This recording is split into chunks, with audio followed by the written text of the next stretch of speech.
Morning, Keto fam. Keto Kelly, just getting done. It's day 8 of the Carnivore Challenge, but I wanted to start today off. I'll post my weigh-in first, and it stayed the same, 189.4, I believe. I wanted to start off this morning by talking about. I've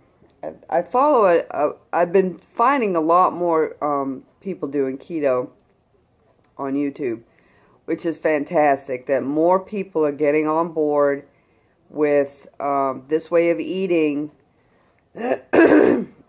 because it works, and that's how our bodies have been designed to work. So I started watching some more YouTubers. I'm actually watching somebody now that I haven't seen, and I think the science behind it is starting to, starting to come out, and more people are starting to understand the science behind it and understand why it works, mainly for health reasons. Again, the weight loss is just a side effect, if you will, of keto. But I came across this one YouTuber a while back called Scott the Truck Driver, which is hilarious, by the way. He's pretty boisterous, which I like.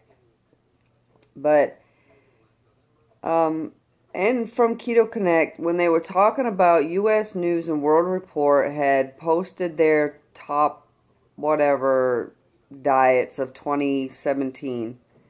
And to no surprise, keto came in last or next to last. It did not surprise me at all, because there's so much fat phobia for people who don't understand it or not willing to do the research and understand the science behind it. And their so-called experts, which I am sure are probably, and I think Scott, the truck driver, had mentioned, more than likely some of them are probably vegan, vegetarian, plant-based advocates. Some of them are probably still nutritionists or doctors out there who feel like fat will give you a heart attack, clog your arteries, do all this, that, and all this stuff that we have been fed these lies for over 40 years, based on absolutely no science whatsoever.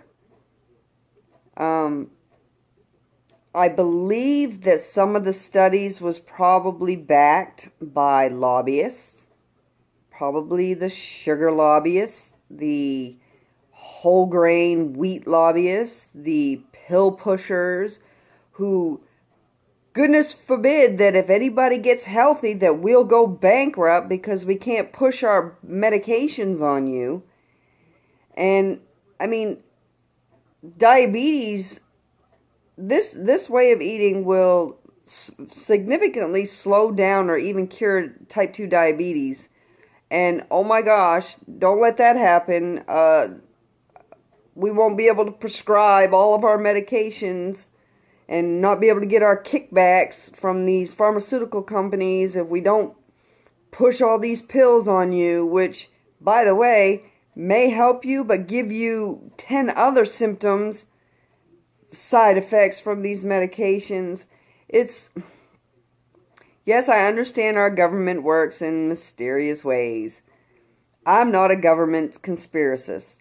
However, they are the people who are supposed to look out for us are being lobbied by those people who are pushing their agendas through Congress to pass these. Okay, I'm going to stop. It's people who are profiting off of our being sick. people who profit off making sure that they keep you sick by telling you that don't eat the fat, it'll give you a heart attack. Take Lipitor because your cholesterol is through the roof, even though our brain is all cholesterol, keeping us in this fog. Because if they keep you in a state of fogginess, they can keep pushing their medications on you and keep you sick to keep their pockets full. What disturbs me, well, all of us who do keto know different. We know that this works. We know we feel better. We know we've gone off medications. We know all this because we looked these people in the faces, so to speak, and said, no, I'm not taking your medicine anymore. I'm going to take care of me, myself. I'm taking back control of me. What worries me is people who are on the fence about doing keto, who read this kind of crap and believe it. And it's dismaying because we as ketoers know that this will get us over that hump and get us feeling better and get us back to a normal state that the body is supposed to be in metabolically. It worries me, but all of us ketoers who do this still need to keep pushing this forward. It didn't surprise me at all that keto was at the bottom. Didn't surprise me at all. It angers me, but didn't surprise me. So much research and so much like studies being done, and let's keep this going, guys. It is very encouraging to see more and more people out there doing it.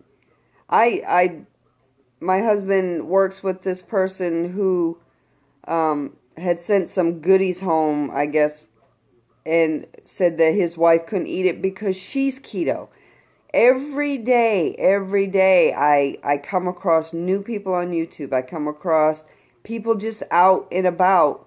If I'm grocery shopping and I mention the word keto or, ooh, it's got too much sugar, every now and again I'll come across somebody in the grocery store who says, oh, you do keto? I do too, and a conversation gets started. That's encouraging to me.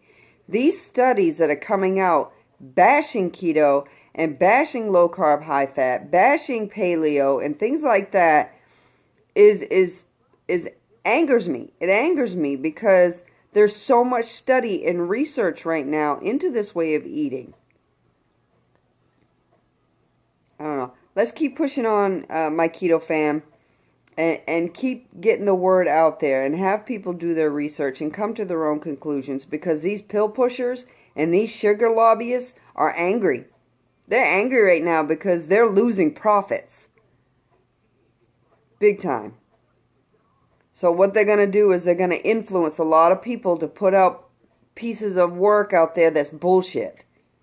So we need to keep it up.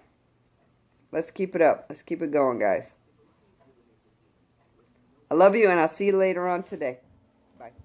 Hey, Keto fam. Keto Kelly, just getting her done coming in. I'm getting ready to take this chuck steak and cube it up. And I'm going to put it in this pot here for probably a couple of hours. Right now it's 20 minutes after 10. And of course, burner's burning, smoking.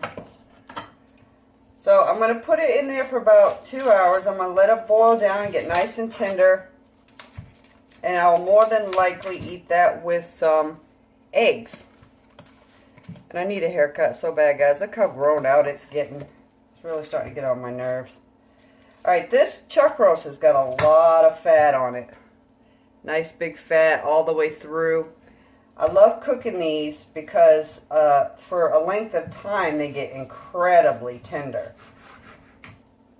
And pretty daggone good if you ask me. So I probably will end up cutting the entire thing, cubing it up, the entire thing. And I'm going to throw the fat right in there with it. You're going to come across some hard, gristly parts. Just work your way through them. Let the fat cook down, almost creating like a beef bone broth. Only you're not just eating the beef, you're eating the, I mean, not just eating the broth, you're eating the meat as well. And daughter's on her way down. They didn't have school again today, so she's home again today. So I'm going to go ahead and cube this up. Going to boil it for a while, and then I'll come back in later and show you guys the finished product. Okay guys, I am back. It is 12:40. I couldn't wait for the meat. It's nice and tender now, so I ended up doing a couple of sausages, and yes, I know it's processed meat, but I need to go to the grocery store, and until I go to the grocery store, I have to use what I have in my house as far as meat. So as of about, I think it was right around 11:30, 11:40, about an hour ago, I cooked up some of the Italian sausage that I like to eat, and I boiled it with some chicken bouillon. So this, let's see if I can lift it up for you guys, is cooked up, is nice and tender. I added a couple of, not a couple, I just did 1 tablespoon of this broth base, beef. And for 2 teaspoons, it's 2 grams of carbohydrates. So I did 1 tablespoon, so that's 3 grams of carbohydrates in, good grief, there's probably 6 cups of water in there. So I'm boiling this down. It is pretty tender. Does kind of fall apart. So there's quite a bit. The carbs in this is very minimal. And with my sausage, I did the same thing with the chicken base. So, and I didn't use quite that much. I just sprinkled, so it was probably half a teaspoon of that. That's more or less for the sodium part of it, because I think I need a lot more sodium. For this is 950 milligrams of sodium in 2 teaspoons. So what's half of 950? 275? No, sorry. Give me a minute to math. 2 goes into 950. 475. So, yeah. So that's quite a bit of sodium just in that. But when you do this diet, you really need the sodium. You need that electrolytes. And I do take a magnesium supplement every now and again. Right now I'm not getting any potassium unless I'm getting it through the red meat, which is highly possible I'm getting it through that. I'm not getting it through the veggies. So yeah, quite a bit of sodium in that. But that, again, you're not going to eat this whole thing. You're just not. It's probably, this pot right here, it's a good sized pot, probably has, 5 or 6 servings in it. So it's plenty. I probably will end up eating this later. I'll take a picture of that and show you guys that, and that'll do it for me for the rest of the day. Tomorrow's Wednesday, so I'll do my veggie on Thursday. I picked up some slaw mix, so I may just go ahead and saute that off and use it with that pork roast that I had on Thursday. Tomorrow I'm not so sure what I'm going to do. I got a couple more chicken breasts in the freezer. I may pull those. Have chicken, have bacon and eggs. Again, I have a little bit of bacon left, so I'll do that. So guys, that's going to do it for today. I'm going to go ahead and take pictures when this is done and then upload it, and I will see you guys tomorrow.